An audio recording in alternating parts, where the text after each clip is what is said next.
Well,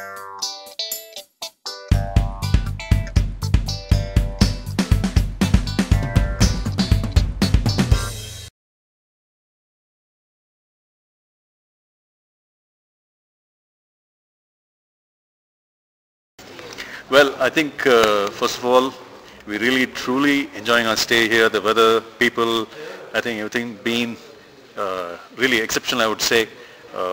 There were hiccups, but I think that's part of any big festival, you know, organizational. You can't really get everything going in the first instant, but I'm sure next year the festival will be a lot bigger and more artists coming in, a lot more organizational issues being sorted. That's fine by us. I know our performance was shortened because of the rain, but nevertheless I think we managed to crunch in a set list which all of us were happy about. Maybe Karthik felt he should have done soloing and things like that, but I guess those things are always possible because there are other gigs where we play a lot of solos all the time till people get bored, but this is not one. As Kenny said, he played a lot of solo while the stage was empty and he was just soloing. Would you like to say something, Karthik? Yeah, it was good fun for us to come and play in Ooty.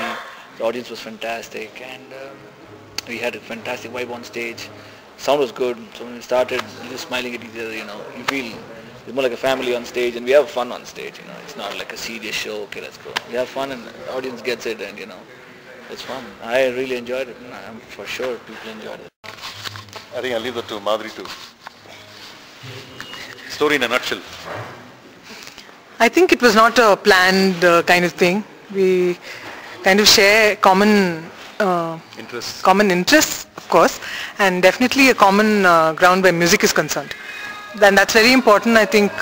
So then you don't lose out on what is most important, which is the music and open-mindedness, and you can get more and more open. You know, you don't have to be narrow about music or about festivals or anything. And that's the really nice thing about this festival is they've got so many bands coming together. You know, variety of bands, and that's a really good thing. Of course, there will be lots of glitches because of the number of bands and everything, but it's still good to have variety because that shows a kind of open-mindedness, and there's a lot of young talent. So you know, I mean, we are in the older bracket, but you know, nonetheless, the older ones, the younger ones, we can all, like, you know, bond or whatever and share musical interests again. So that's the best thing about this festival. Yeah. So.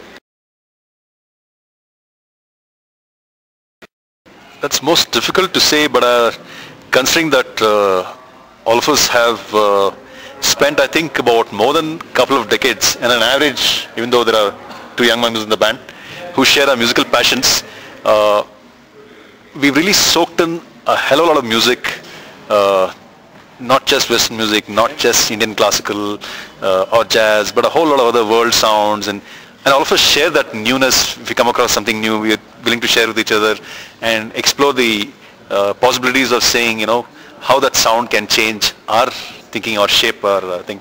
So I think that's the whole beauty of it. That's why when you say it's a fusion, because every day there's something new to be discovered, learned, and something new to be learned from this gig itself, because I don't think we played like this in any other gig, given the time limit.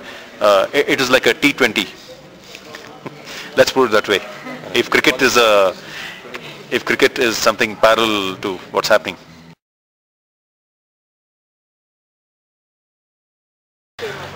Means three streams, and of course, because we've got three major influences, Hindustani, Carnatic and jazz, and jazz being this very open form of music, it's easy to incorporate elements into jazz. And we love Indian classical music actually, because Prakash and Karthik come from strong traditions, but besides, all of us absolutely, at least, okay, I can speak for myself, absolutely love Indian classical music. So what is the way to kind of, you know, blend jazz and Indian classical music together? Moon Arra. Yeah, so we have three, Carnatic, Hindustani and jazz. So it's Moon 3 and Arra stream. Yeah, I also believe in one thing, that most of the time we were considering at some point of time that singing in English at some point of time meant an alien language or an alien expression. But the fact is, one can think in English. The thoughts are Indian, the beliefs are Indian, but the language could be English. So that is one thing which we seriously thought, that over the years, in the pop scene also, the language factor started looking like as if it was a barrier towards the expression. But that's the reason we have this album called Indian Accent. Moon Arra has an album by Indian Accent, where it's very clear about the presence of India in the whole world as a very force to reckon with, as an Indian accent. Today it's a big thing. Previously it was maybe made fun of, but today it's a very big thing. So we listen. I think every gig, be it big or small, is special to us because we always respect the stage and the performance matters more to us. The size of the festival, everything, yes, fine, and that's given. I mean, sometimes, but sometimes we also play. Sometimes we perform at such obscure venues, like we went to this village and just jammed with folk musicians with no sound system, nothing, just bare guitars, performing. So I think each one is something to be cherished about, and we're really looking forward to the journeys ahead.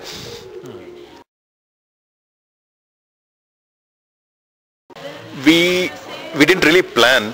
It just came about. Somebody invited us and said, why don't we jam with folk musicians? So we just went. But the resultant of that is we wrote this song called Melody Man. Lyrics, tune, and the arrangements were done by all of us, and that's what you heard today.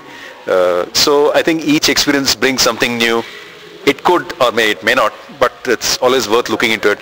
But I don't think we really looked at it and said we should take our music there, because physically and geographically it's difficult to reach that kind of thing. Radio and television might. Television probably can reach. Television is still the biggest reach it has in terms of footprint. One television in a village alone is enough to reach things. So maybe yes, on a visual medium, yes, we could take it there. Well, I think everybody. I think the biggest challenge, so to say, was actually I wanted to answer this before, but something else, like about what our goal is musically. I always shared this before. Like personally, I didn't like fusion because I never heard good, because fusion was very separated. You know what I'm talking about? There's like Western guys and some Indian guy playing along, and they're separate on stage. But one of the biggest achievements for us was those lines are gone pretty much. I think it's gelling. Like I heard a very great musician once call it an encounter, like fusion before. But so I think the main aim was to just bring, so anybody comes up with the parts. I think Jagdish comes up with the guitar line, Madhu writes the lyrics, and I think we just want to erase those lines. Like Prakash also is a big fan of Western music also, so brings in his Hindustani elements, and that's how Karthik being Carnatic percussionist and now drummer. So I think just bringing in all these elements together and not having it separated. Things start falling in place without even knowing how it's actually falling in place. Technically we cannot actually sit down and separate every song and think, okay, this was brought by me and that was brought by Jagdish, and because once there is an idea, it starts immediately resounding in the head of all of us. And that's exactly how it happens. We don't specifically plan, this is how I'm going to bring in something in. But when we sit, when we compose, we are playing the composition together. And that's how most of the things are born, actually. I feel. So we can't actually say that, I sat and heard this and wrote this piece. And then of course so many times cancellations happen. I play something which he doesn't like, or she doesn't like. Anybody, we are free to express our thoughts and say, no, this is not happening. It's very important to be flexible. Yeah, and we are all beyond our boundaries, basically, and like to look to a common ground. That's you can't afford stretching to be out like, of our boundaries. Yeah, rigidity is absolutely just kind of mutes the whole thing of music getting together. And definitely fusion, like if you want it to be fusion, if you're not if you are rigid, then it kind of it will be challenging. But if you kind of you just let it blend and take its course, then I think it ceases to be challenging. So it turns into more of a joy than anything. It's like, it doesn't become like forced, okay, we need to do this kind of. Going home?